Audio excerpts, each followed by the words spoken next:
आज अल जजीरा ने उस मुनाफिकत के पर्दाफाश की दस्तावेज हासिल कर ली है जो तेहरान की फजाओं में बारूद की बू फैलाने की एक गहरी साजिश है।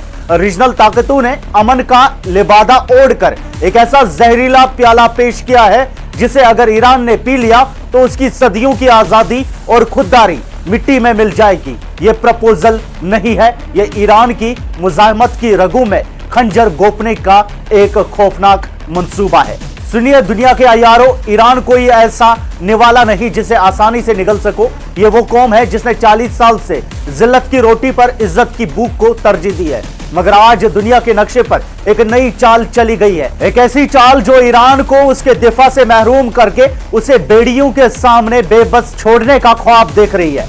इस मजाका खेज दस्तावेज की 5 शराइत को सुनिए और फैसला कीजिए, क्या कोई जमीर फरोश भी इन्हें कबूल कर सकता है। पहली शर्त, ईरान अगले 3 साल तक अपने न्यूक्लियर रिएक्टर्स को कब्रिस्तान बना दे। जीरो यूरेनियम एनरिचमेंट यानी ईरान की साइंस, ईरान की तरक्की और ईरान का मुस्तकबिल अगले 1000 दिनों के लिए मगरिब की जंजीरों में जकड़ दिया जाए। दूसरी शर्त, बरसों की कड़ी धूप और सख्त पाबंदियों में तैयार किया गया एनरिच्ड यूरेनियम का अनमोल खजाना उठाकर किसी तीसरे मुल्क की झोली में डाल दिया जाए। क्यों? ताकि ईरान के पास अपनी हिफाजत के लिए खाक भी बाकी ना रहे। तीसरी शर्त, ईरान अपने उन इत्तेहादियों से मुंह मोड़ ले जो इसराइल और अमेरिका की आंखों में आंखें डालकर खड़े हैं। यह शर्त दरअसल ईरान के बाजू काटने की कोशिश है। चौथी शर्त, ईरान अपने उन बैलिस्टिक मिसाइल्स को रद्दी के ढेर बना दे जो दुश्मन की नींदें हराम करते हैं। वो मिसाइल जो तेहरान की हिफाजत की ढाल है, उन्हें ना चलाने का हलफ उठाया जाए। पांचवी शर्त, और बदले में क्या मिलेगा?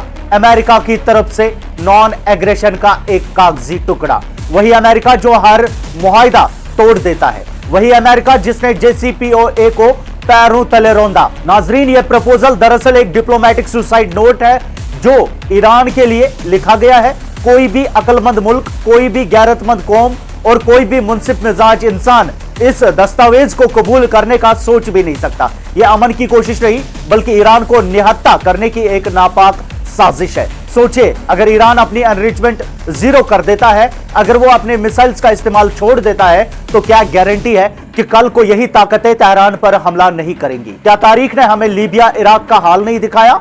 जब उन्होंने अपने दिफा पर समझौता किया तो उनका क्या हशर हुआ।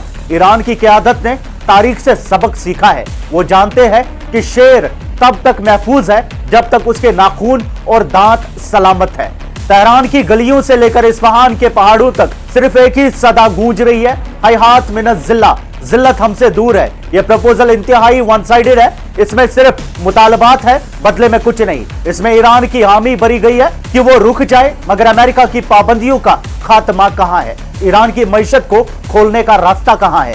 यह दस्तावेज रद्दी की टोकरी का हिस्सा बनने के काबिल है। यह वो ईरान है जो ड्रोन टेक्नोलॉजी में दुनिया को हैरान कर चुका है। यह वो ईरान है जिसने दुश्मन की आंखों में आंखें डालकर ऐन अल असद पर मिसाइल्स बरसाए थे। वो मुल्क कभी ऐसे घटिया समझौते पर दस्तखत नहीं करेगा जो उसकी आजादी को गिरवी रख दे। आज पूरी दुनिया की नजरें तेहरान पर है, लेकिन फैसला वाज़ेह है। ईरान इस वन साइडेड प्रपोजल को ठुकरा कर दुनिया को बता देगा कि वो किसी का गुलाम नहीं है। अगर दुनिया अमन चाहती है तो बराबरी की बुनियाद पर बात करे। अगर दुनिया सुकून चाहती है तो ईरान के हुकूक को तस्लीम करे।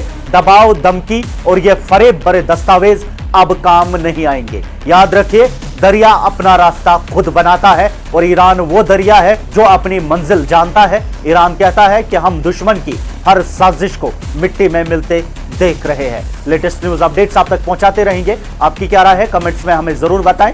मैं सैयद साजिद हुसैन, जियान आई।